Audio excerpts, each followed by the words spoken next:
Hello everybody and welcome back to another video. This weekend, the Overwatch World Cup 2023 kicks off as we head towards BlizzCon next weekend.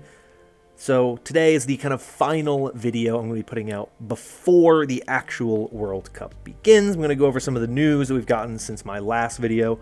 There's been quite a bit of it, and just kind of go over some of the things you need to know as we head into the World Cup. So first thing I want to talk about is the crowdfunding. I talked about it a bit in the past. There was some kind of news that came out about it, that there would be a crowdfunding prize pool based on the cosmetics and things you could buy in-game, and those bundles are now here. There's a 1,000 credit one, which comes with a Lucio skin, the Bolero skin, as well as an Overwatch World Cup 2023 weapon charm for 1,000 credits, that one. Then there's the Mega Bundle for 3,200 credits, and that one comes with the Lucio skin and weapon charm, as the first one does, but it also comes with that Sojourn Water Warrior skin that we've seen so much about. This victory pose of her with a trident comes with a voice line, as well as this name card, this golden souvenir, as well as icons, I believe, for all of the countries with all of their logos on the ones that are participating in, and I think there's name cards for that as well. Yeah, it's team name cards you can see. This doesn't actually show them, but that's what you get. That one is 3,200 tokens or credits, like I said. I bought that one, loving it. It's a great skin. Obviously, there is a lot of people that have different thoughts on it, different questions about it. I will say what I always say, which is if the price is something you value and you find it to be a good price, give it a purchase. I feel like, 3,200 coins is one thing that people may have an issue with, but also to me, the fact that you're getting to kind of put money towards Overwatch esports is also a positive. So if that is important to you, if you enjoy that concept, then consider buying the bundle. But of course, it is up to you. It is your money. You may use it how you want. I am just letting you know that I did purchase it, and I am hoping that the bundle does well so that there is a decent prize pool for the World Cup itself. Obviously, like I said, it is crowdfunding. There is some milestone rewards for the crowdfunding, and those include weapon charms for the different teams, as well as icons for all of the teams that participated in the World Cup, not just the teams that we have participating in the top 16, but also all of the teams that played in the qualifiers, and even I think the wild card as well. So even Ireland and Switzerland will get team icons. I also love the team icons this year. They're really, really nice, and I think they're pretty cool. Don't know if I'll ever use the weapon charm if we get them, but it is pretty cool. But here they say that 25% of all Overwatch World Cup cosmetics and bundles will contribute to the World Cup prize pool. There will be no cap, and so it'll grow until the last day, and that's when it'll be revealed. And obviously, like I said, October 10th is when it started being on sale. So it's been on sale for a little while. If you haven't bought it, you have time until it goes away at the end of it. But as you can see here, the team prize percentage of the prize pool itself. So obviously, like I said, 25% of all of the bundle sales will go towards the prize pool. Wish it was higher, but can't say I'm that surprised. And then from that 25% of the overall prize pool, they break it down to 25% of that to the first place team, 10% to the second place team, 8% to the third place team, 6% to the fourth place team, and then it gets lower as you go. I believe there is another prize pool as well, so this is on top of the regular prize pool, I believe. So there you go. That's the crowdfunding information. That's what we have. We don't know the numbers yet. We'll know them later, but that is what we have. The next big thing, of course, is that we now have the schedule for the World Cup. Here's a nice little graphic for you to kind of see it very easily. You can kind of see the overall schedule here. Day 1 is going to be on Sunday, October 29th. The first match takes place at 2 p.m. Eastern Time. That is when the schedule kicks off. So that's when Great Britain and Canada will play. And then you can see everything from there. Every match for this group stage begins 2 p.m. Eastern.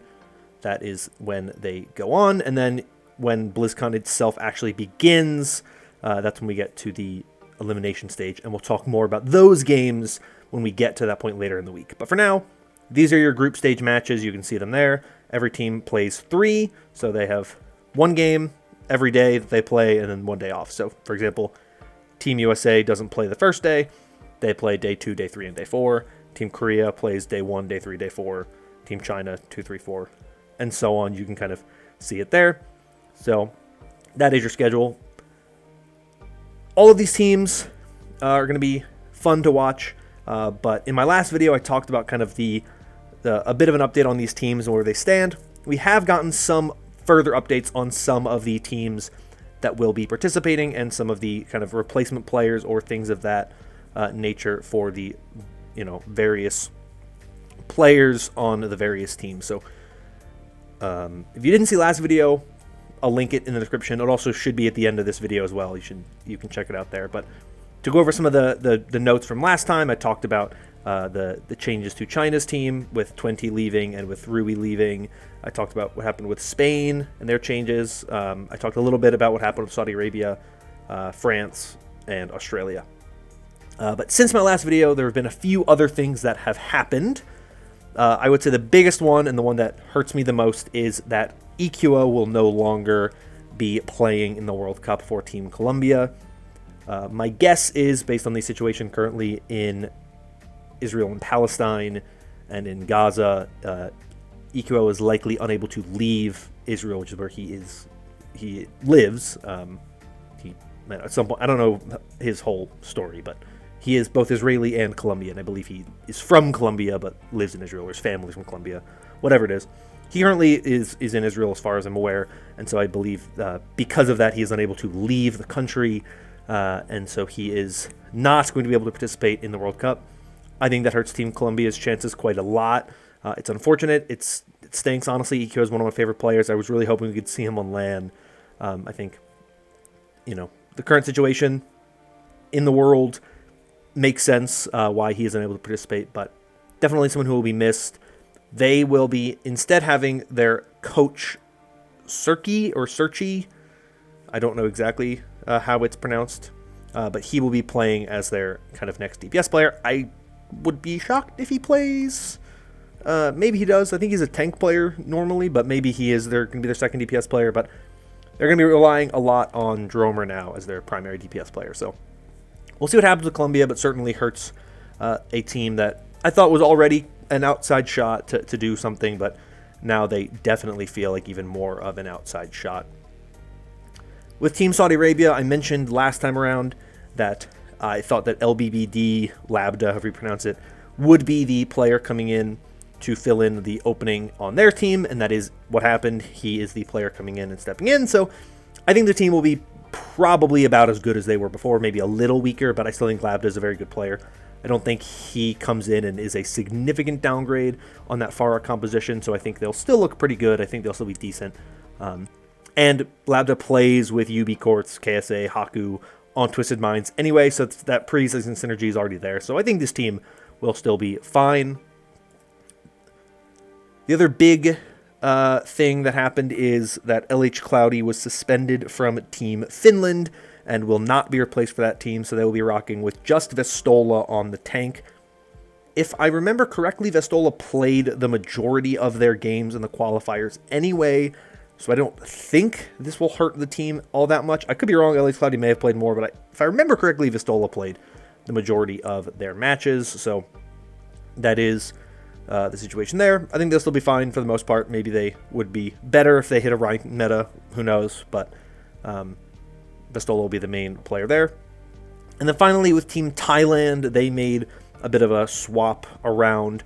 Their head coach moved from being their head coach to being a tank player. That would be their head coach Titawat.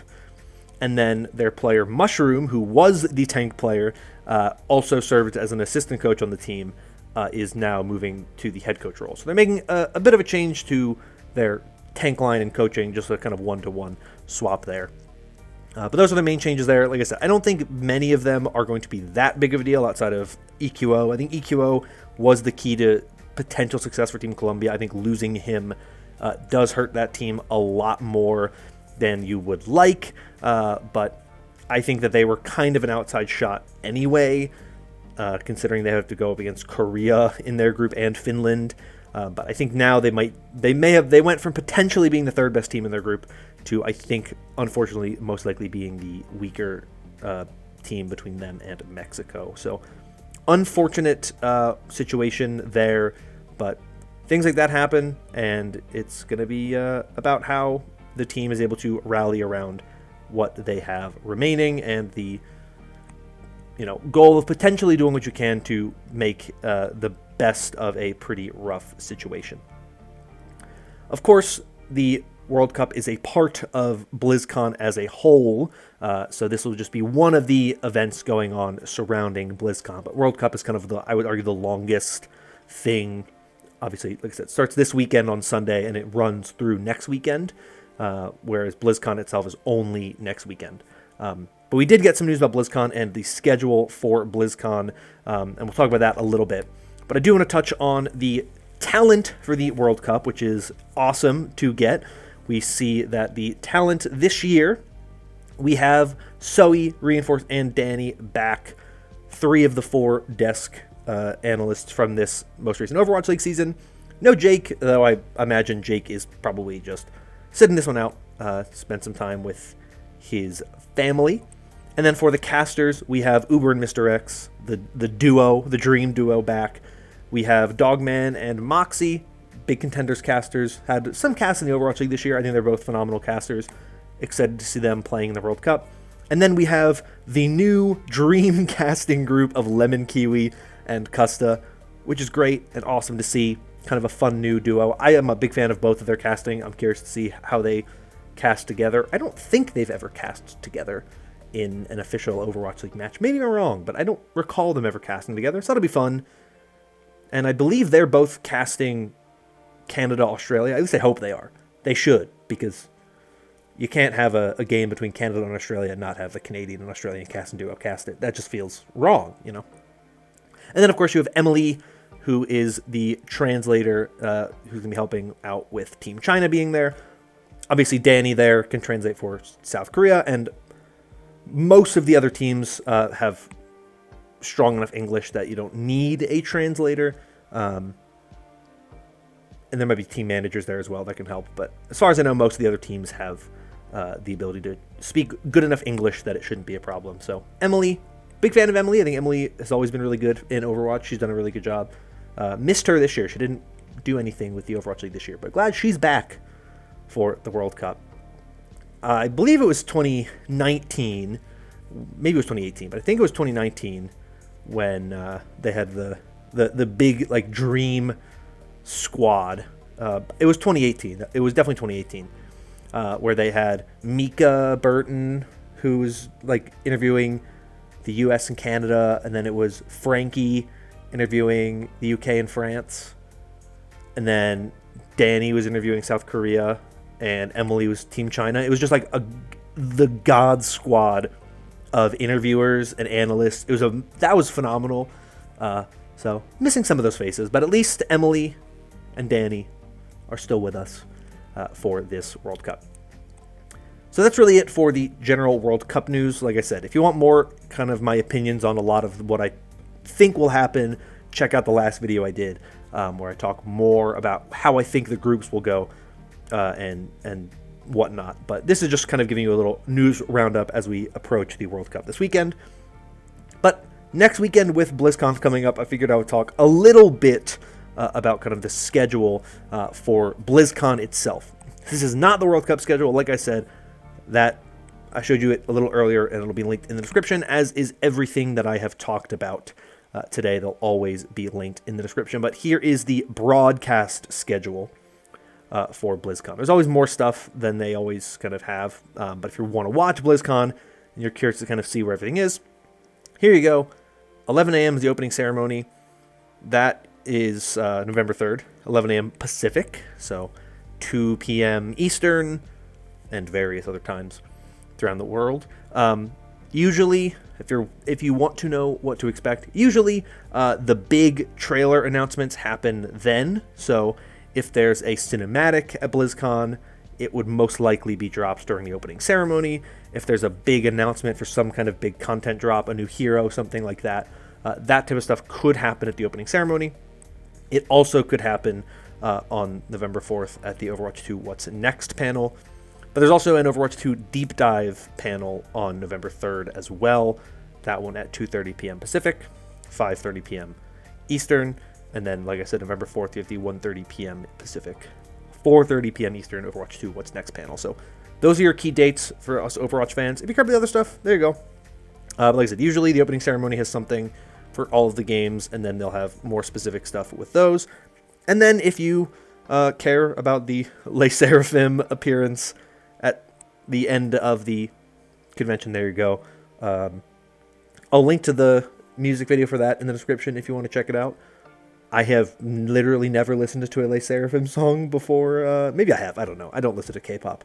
But I did listen to this one and watch the music video. And I need that Brig skin immediately. I need that Brig skin more than I wish I did. Yeah. Anyway, so there you go. That's kind of a little news roundup here. A little short, quick, easy kind of video. Like I said, anything that I talked about today will be linked in the description. And if you want a little more in-depth information about what I think is going to happen at the World Cup this year, check out the video from a couple weeks ago. I will say my goal is to get a video out once we know who the top 8 teams are that are going to be competing at BlizzCon proper. We should know that by Wednesday is the final day of matches, so I'm going to try to get a video out to you all at some point on Thursday to go over all of that, kind of give you my overall bracket predictions, my reactions to what we've seen so far, and give you my predictions for the top 8. So we'll do a little bit more of a deep dive into what we've seen at that point in time, but for now, like I said, just this little roundup video for you. So let me know in the comments down below your thoughts on anything I talked about today, anything about the World Cup, anything about BlizzCon that you're excited for. If you have any predictions on who the next hero might be, I do want to do a little bit of a video about that potentially as well. Just giving like content predictions on who I think the next hero is going to be, you know, all that type of stuff. I'm going to try to get a video about that out and kind of the things I hope we see at BlizzCon or things I'd like to see at BlizzCon. But if you have any thoughts on that, leave them in the comments down below. But that is going to be all from me for today. Thank you all so much for watching. If you enjoyed this video and want more like it in the future, consider liking and subscribing, as your support does help out a lot with the channel. But that's all from me for today. Thank you all once again. Hope you're all staying safe and staying healthy. And until next time, bye-bye.